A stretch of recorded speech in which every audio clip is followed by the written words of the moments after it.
Lysol is a brand name of cleaning and disinfecting products distributed by the Reckitt Benckiser company. The line includes liquid solutions for hard and soft surfaces, air treatment, and hand washing. The active ingredient in many Lysol products is benzalkonium chloride, but the active ingredient in the Lysol Power and Free line is hydrogen peroxide. Lysol has been used since its invention in the late 19th century as a household and industrial cleaning agent and previously as a medical disinfectant. The first Lysol brand antiseptic disinfectant was introduced in 1889 by Gustav Raupenstrauch to help end a cholera epidemic in Germany. The original formulation of Lysol contained cresols. This formulation may still be available commercially in some parts of the world. Formulations containing chlorophenol are still available in the United Kingdom.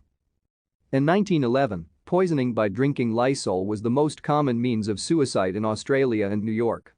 One of the active ingredients, benzalkonium chloride, is highly toxic to fish, very highly toxic to aquatic invertebrates, moderately toxic to birds, and slightly toxic to mammals.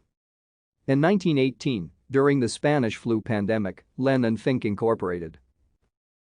Thank you for watching. Like and subscribe if you would like to view more of our videos. Have a nice day.